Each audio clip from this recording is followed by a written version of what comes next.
تستغیثون، ایک لفظ آپ سنتے ہیں غوث،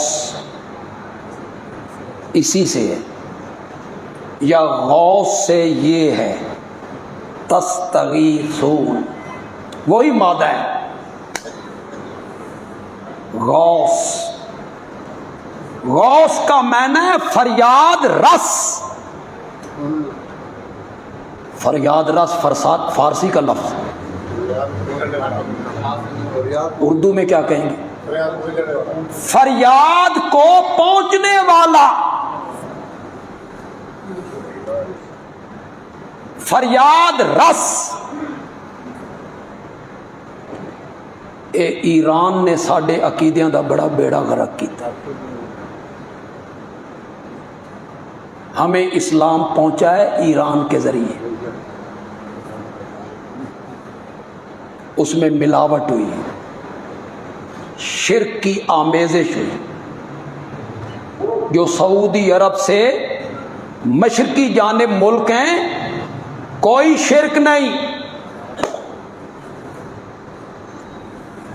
دائیں بائیں کے جانب کے علاقے ہیں کوئی بدعت نہیں، ہم جو مشرقی جانب ہیں بیت اللہ سے مشرقی جانب، ہمیں دین پہنچا کس کے ذریعے؟ ایران کے ذریعے، اس میں ملاوٹ ہوئی۔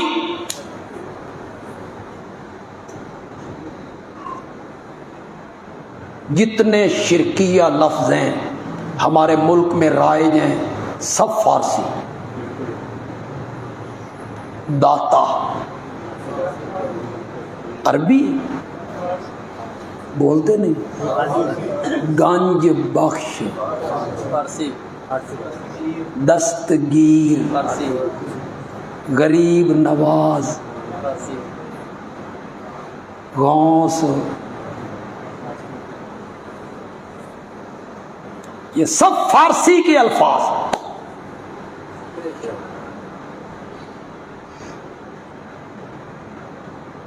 کچھ ہمارے ائمہ ہیں، مساجد ہیں، تراویح کی نماز ہوتی تو 4 تراویح کے بعد جب اٹھنے لگتے ہیں کہتے ہیں الصلاۃ بر محمد۔ یہ بر کیا ہے؟ فارسی۔ عربی تو ہوتا صلاۃ علی، اننے نو پتہ لگتا پیا بھی ایران چوایا،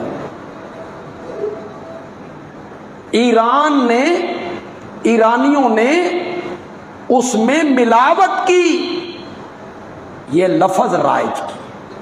غوث اعظم، اعظم کا معنی کیا؟ صرف بڑا۔ غوث کا معنی کو پہنچنا، بولتے نہیں ہو جی ایسی نہیں چل دیتے، تم چپ کر گئے ہو، بالکل گرمی تو مجھے زیادہ لگ رہی۔ غوث کا معنی فریاد کو پہنچنے والا، اعظم سب سے بڑا۔ تم نے یہ لقب حضرت شیخ عبد القادر جیلانی کے لیے مخصوص کیا ہے؟ نہیں، قرآن کا مطالعہ کریں، میرے نبی کے فرامین کا مطالعہ کریں، غوث اعظم ہے تو صرف عرش والا ہے۔ حضرت شیخ عبد القادر جیلانی رحمت اللہ علیہ بھی فریادیں کرتے تھے تو کس کے آگے کرتے تھے؟ حضرت علی رضی اللہ تعالیٰ عنہ کس کے آگے کرتے تھے؟ حضرت سیدنا حسین رضی اللہ تعالیٰ عنہ فریادیں کس کے آگے کیا کرتے تھے؟ ایک ایک نبی نے کس کے آگے فریادیں کی تھی؟ حضرت آدم نے عرفات کے میدان میں۔ میں ایک ایک نبی کا تذکرہ کرنے لگ جاؤں تو پتہ نہیں کتنے جمعے ان خطبات پہ خرچ ہو جائیں، لیکن میں سناتا رہتا ہوں، آپ سنتے رہتے ہیں، اشارے سمجھتے رہتے ہیں۔ اشارے سمجھو تے بولو۔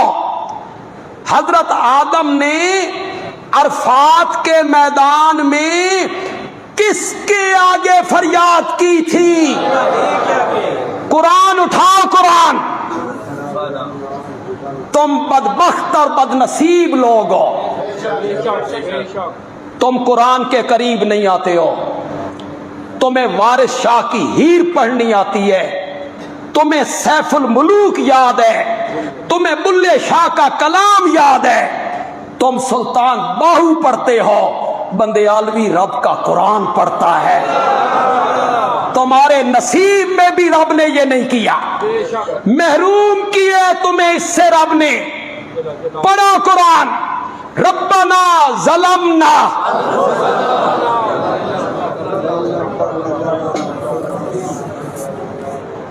غوث اعظم، غوث والا، جب دھرتی پہ اللہ کی توحید بیان ہوتی ہے اللہ عرش پہ خوش ہوتا ہے. میری وحدانیت کا ذکر ہو رہا ہے، میری الوہیت کا ذکر ہو رہا ہے. کوئی نہیں تمہیں بتائے گا، ہمارے بعد ہمیں یاد رکھو گے، تمہیں کوئی نہیں بتائے گا. اتنی نتھری ہوئی توحید تمہیں کوئی نہیں سنائے گا. حضرت آدم نے عرفات کے میدان میں فریاد کس کے آگے کی تھی؟ اور حضرت نوح نے کشتی میں بیٹھتے ہوئے فریاد کس کے آگے کی تھی؟ بسم اللہ مجریہا ومرساہا ان ربی لغفور الرحیم. اس کشتی کا چلنا اور اس کا رکنا تیرے نام سے ہے. یہ قرآن ہے. پتہ نہیں کہاں دھکے کھاتے پھرتے ہو اور قرآن سنانے والوں کو کہتے ہو وہابی، یہ نبی کا گستاخ ہے. قرآن سنانا نبی کی گستاخی ہے. حضرت نوح نے فریاد کی رب کے آگے، اور حضرت موسیٰ علیہ السلام نے بحر کلزم کے کنارے پر جب سامنے سمندر کی لہریں تھیں، پیچھے فرعون کی فوجیں تھیں، دائیں بائیں پہاڑ تھا، ساتھیوں نے ہتھیار ڈال دیے. اِنَّا لَمُدْرَكُونَ، موسیٰ سا پھڑے گیا، نکلن دا راہ کوئی نہیں. سامنے جائیں تو ڈوبتے ہیں، پیچھے پلٹتے ہیں تو کپتے ہیں. حضرت موسیٰ نے ان حالات میں کہا تھا کلا، ہرگز نہیں، اِنَّا مَعِیَ رَبِّی. کس کو پکارا تھا؟ تم کس کو پکارتے پھرتے ہو؟ تم کہتے ہو اللہ نے انہیں قوتیں دے دی ہیں. حضرت موسیٰ کو قوتیں نہیں دی تھی؟ حضرت موسیٰ علیہ السلام اپنے ساتھیوں کو کہتے او گھبراؤ نہیں، پھوک مار کے اڑا چھڈیں گے.